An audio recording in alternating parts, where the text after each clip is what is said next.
Hi, this is Ike from Groovy Entertainment. Today we got another book to read for you. Today, book is Curious George Discovers Stars from 2016. So let's get started. Have you ever wondered how many stars there are in the sky? George had, especially when he country, in the country, the summer nights are cool. You can hear a frog croaking, and the sky is full of stars.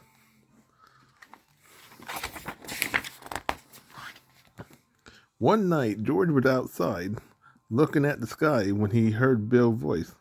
Hi, George. It's a great night for stargazing, Bill called from his window. But George wasn't just looking at the stars. He was trying to figure out how many stars there was in the sky. There must be hundreds.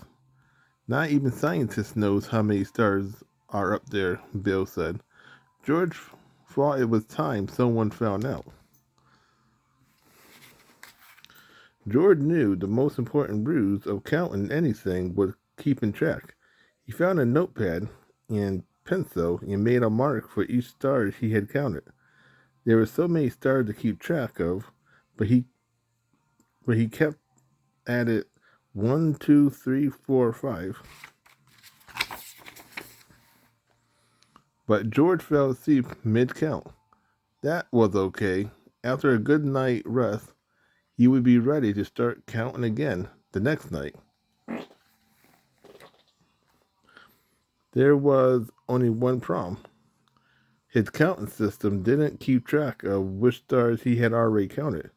So last night, counts didn't count. George figured out the only way he could count the stars without losing track was to count all the stars really fast before he fell asleep.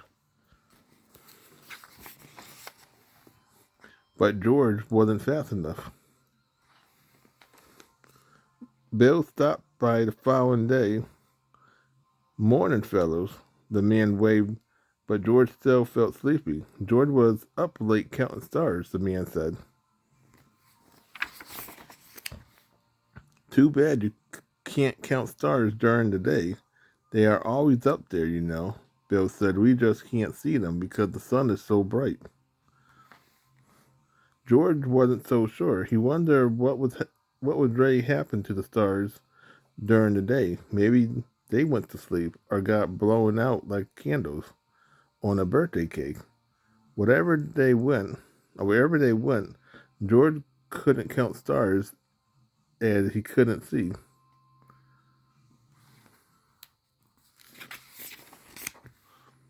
There are lots of different between the sky during the day and the sky at night, the man said.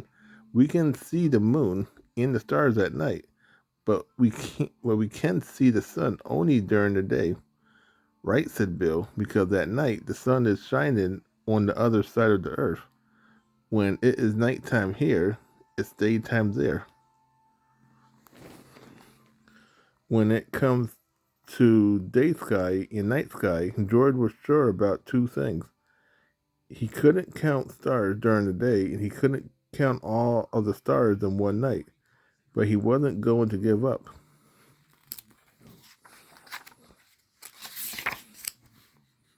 George took a good long look at the night sky. The stars were scattered around like confetti, and like confetti, there wasn't a pattern to the way they were arranged, unless George noticed a group of stars that looked familiar. They looked like big upside down caps. George could use the star shapes as a placekeeper. He could count the stars below it and mark them on his pad. Then he counted the stars above it and on each side. George had a system. He could use the star shapes to keep track of which stars he had already counted. When he got tired, he could go to bed and know where he left off for the next night count. At the end of the week, it was time for George and the man to return to the city. George had made a lot of progress on his star counting, and now that he had a system, he could count stars in the city too. Big hot city, here we come, the man said.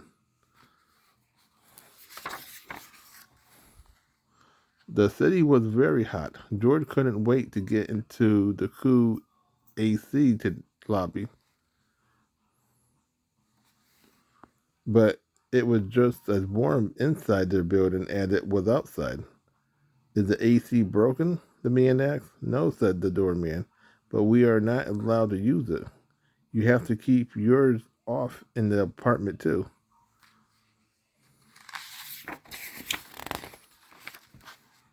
George wondered why. Too many ACs running at once.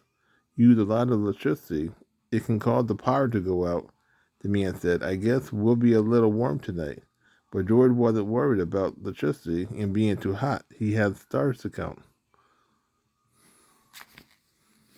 George knew he would have a great view of the sky from the roof, but when he got up there and looked around, he noticed something strange. In the sky, he couldn't see any stars at all.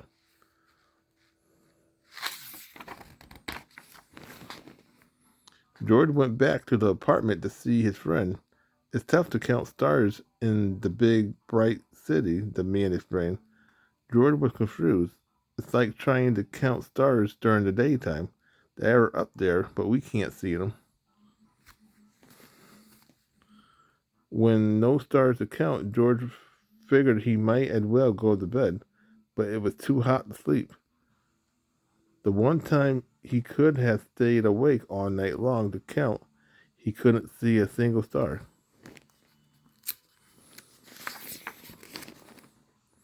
George took a walk out on the balcony. His neighbors had their AC on. George could hear the humming. Would it really hurt if he turned their AC on just a minute? The cool air felt good on George's face, but a moment later, the AC and all of the lights in the apartment went out.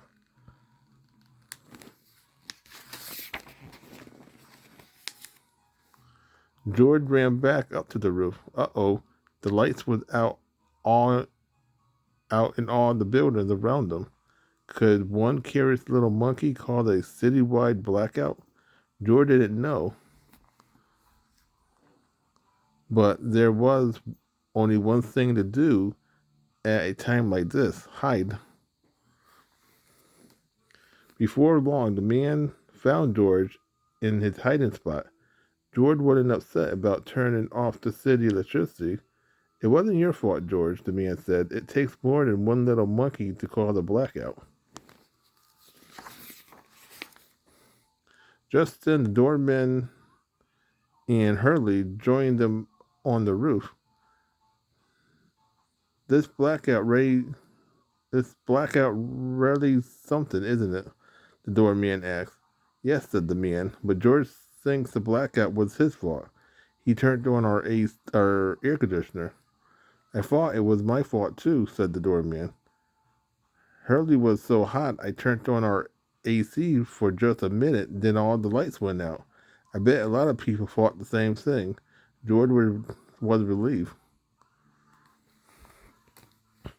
Well, George, there's one good thing about this blackout. Now you can see the stars.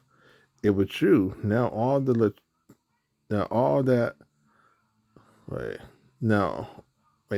all of the electricity lights was out in the city was dark, he could see the sky full of stars again. George found the big upside down cap and settled in for a good long star counting. So that was